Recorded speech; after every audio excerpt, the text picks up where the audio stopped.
Have you ever wondered what goes wrong with communication and how you can do something about it? That's what we're going to answer in this edition of Dr. Todd Explains. Hello everyone.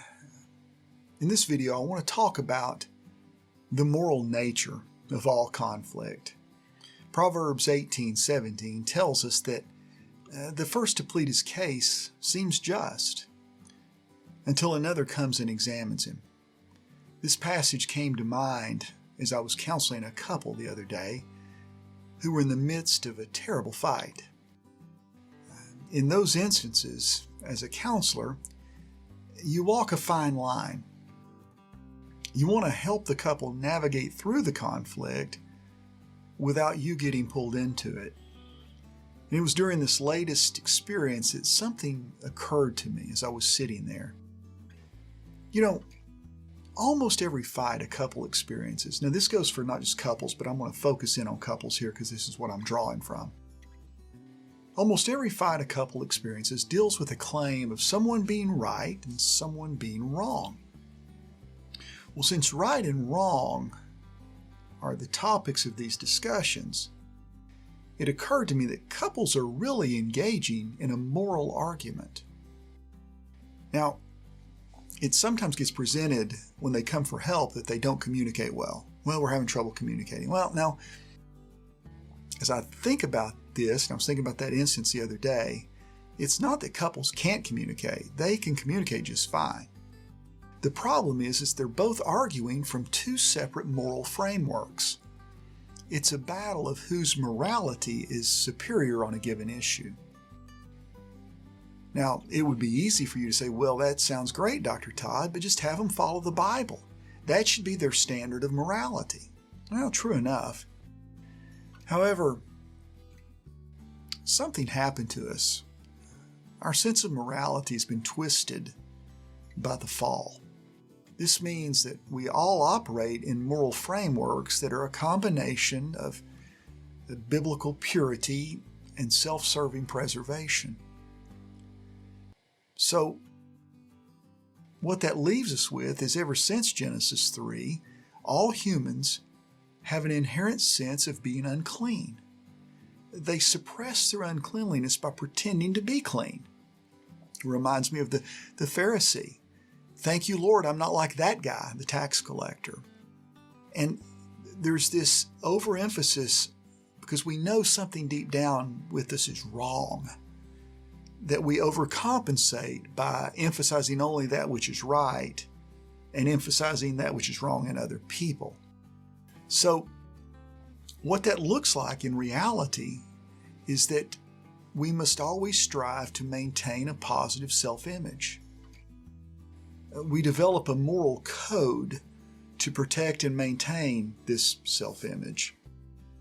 It comes right out. If you get pulled over for speeding, chances are you're going to be tempted to come up with an exception as to why you are going fast.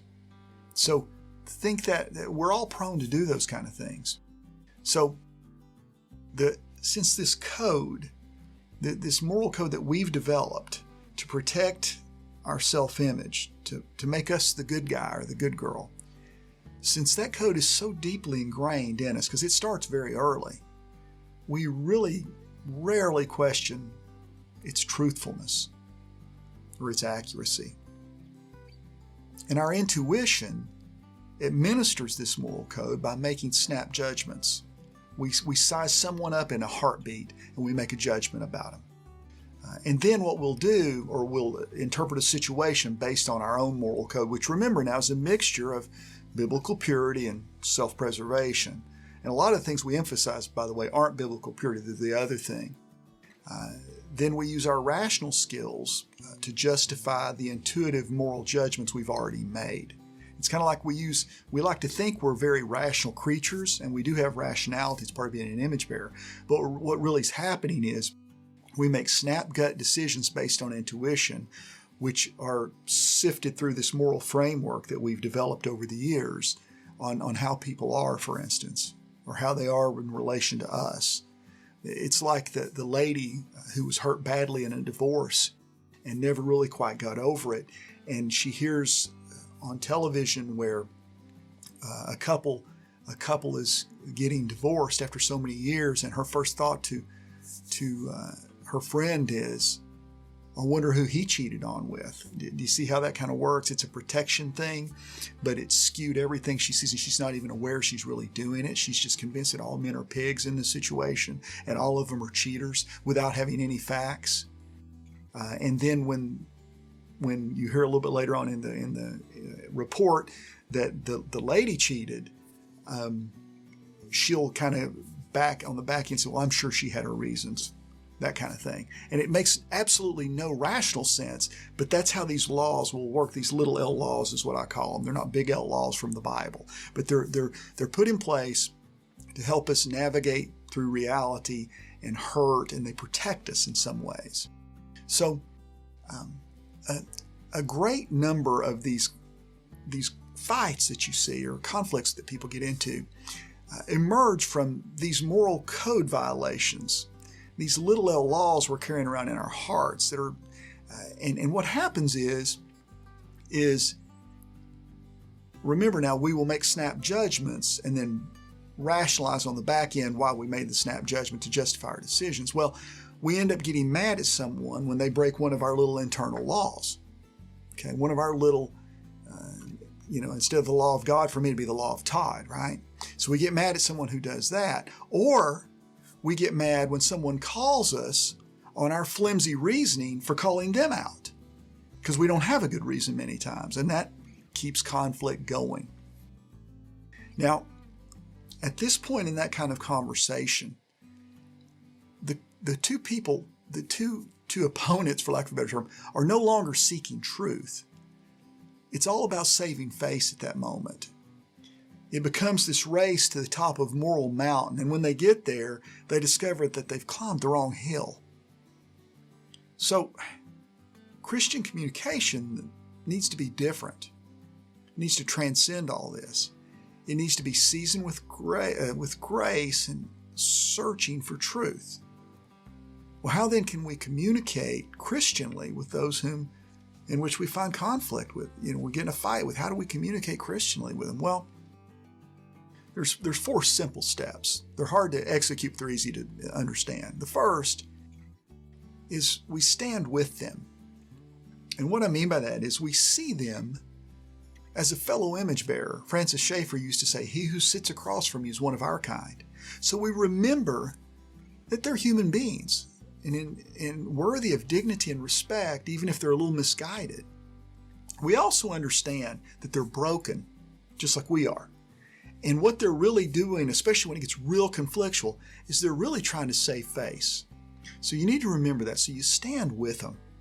You understand their plight. You empathize with the fact that they really need a way out of this situation, especially if you are right in a situation. So you stand with them. But the second thing is we stand for truth. Big T truth. Or as Francis Schaeffer would say, true truth. God's truth. Truth that coheres with reality. And we gently insist on that. Gently is a key word here. We don't one-up them. We don't get loud. We gently insist on bringing them back to the reality of the situation. So we stand with them. We stand for truth. And then we go with them. We search for truth. In other words, we don't confront them directly unless absolutely necessary. But we do thoughtfully call out or call attention to inconsistencies in their argumentation.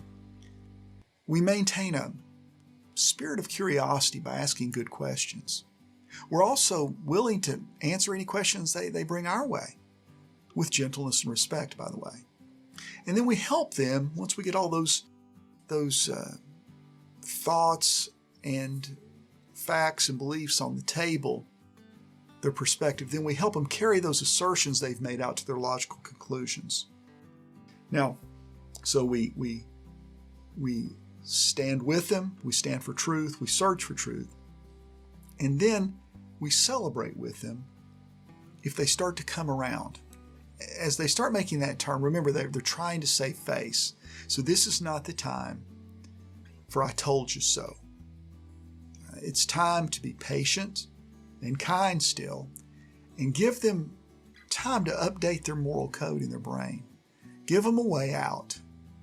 That way you can reconnect. You've won your brother or sister over, and you can move on from there.